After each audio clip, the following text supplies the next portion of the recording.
Hi, today in front of me Redmi Note 12 Pro Plus, and I'll show you how to edit notification panel shortcuts on this device.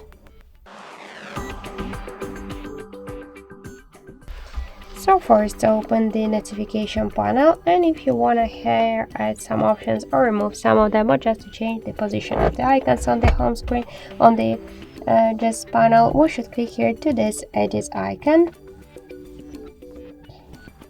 And here you will see this down section with all of the invisible options. If you want to add them to your panel, you should just click on each of these glasses.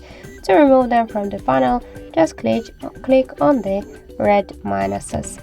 And to change the positions of the icons on the home screen, hold it and just drag it.